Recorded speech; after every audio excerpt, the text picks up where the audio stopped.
Hello, my name is Not Really Goukigod, and welcome to a rather pointless video discussing which game will win when Battlefield 1, Titanfall 2 and Infinite Warfare drop later this year. So no doubt you've already seen a dozen videos on this topic, as these are tipped to be the biggest shooters of the year. Clearly hype is building and people are already starting to rally behind their favourite franchise, and I get it. Everybody wants to voice their own opinion, but here's why I think debating this is pointless. Firstly, for argument's sake, let's ignore the fact that these games haven't even been released yet, and except for a lucky few, no one's actually played them. My issue is around the term winning, or when games are pitted against each other with one expected to come out on top. Just for reference, yes, I'm aware that I did a Battlefront vs Black Ops 3 video a while back, so this video may seem slightly hypocritical, but just to be clear, I had played both of those games prior to making that video. But back to my point. What exactly does winning mean? Because winning can be defined in a few ways, and everybody's criteria for crowning a champion is going to differ. Publishers undoubtedly measure the success of a game by the number of units sold, but also, and probably more importantly, the total revenue earned. Let's not forget that at the end of the day, selling games is a business. So by this definition, then Call of Duty will almost certainly be the safe bet to win if sales are viewed as the most important metric.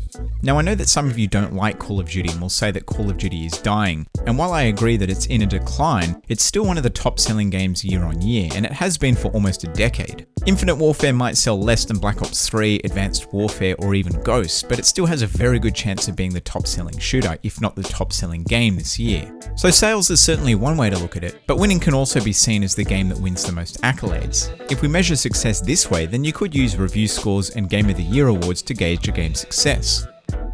Unfortunately, it's almost impossible to predict how good a game will actually be until it launches, and with the state of launches these days, that's never been more true. Having said that, all three games are not new IPs, so to a certain degree we know how they will play, and also of their general quality based on the previous titles. Call of Duty, for example, is a very well-known commodity. It never strays too far from the established formula, which generally means more of the same each year. We know that it's likely to be an infantry-based shooter on small to medium maps that includes kill streaks. From a gameplay and stability standpoint, I think it's safe to assume that Infinite Warfare will be a solid game, although it's not likely to be the most groundbreaking. Titanfall is also a known commodity. It would be way too risky to take the franchise in a different direction in only the second game, so the most obvious way to make the sequel better is to address the issues in the original. Now the original Titanfall was well received, but universally criticised for its lack of depth. Titanfall 2 will almost certainly be more of the same, just bigger and more content heavy. This is the safest and most logical choice from a development point of view, and it also means that we know what to expect. It's most likely going to be a mix of infantry and mech combat on medium to large maps. Now Battlefield to a certain degree is also a known commodity, but they're taking a bigger risk this year with a World War I setting. We already know that it will have a mix of infantry and vehicle-based combat on a variety of map sizes, and it will probably be very pretty to look at. We also know based on past games that it could be quite buggy at launch. The point is, we won't know which is the better game until they're all out. Even then, they all offer unique experiences that will interest different people. Now another popular metric that we can use to gauge a game's success is the number of players online and how many people continue to play the game long term. So you could argue that sales and revenue scores don't count for much if no one is actually playing the game. Last year's Battlefront is a perfect example of a game that sold well, but doesn't have an equally impressive online community. So while it may be a win as far as the publisher is concerned, it's less of a win for the people who bought it.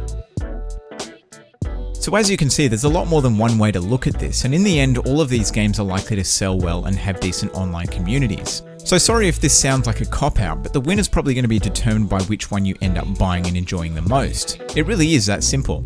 Anyway, I'm sure I've pissed off more than a few people who were hoping for a one-sided COD bashing, but the truth is, I think the more games that get released, the more developers are forced to keep making quality and competitive products. Right now, if you like first-person shooters, you're spoilt for choice. There's so many to choose from and the amount of diversity continues to grow. Battlefield, Infinite Warfare, and Titanfall 2 may not end up winning based on any one of the criteria mentioned in this video, and it will be interesting to see who copies who in the future. Anyway, let me know why you think I'm wrong and which game you think is going to win when they launch later this year. But that's all I've got for you in this video. I want to thank you for watching, I hope you enjoyed it, and I'm out.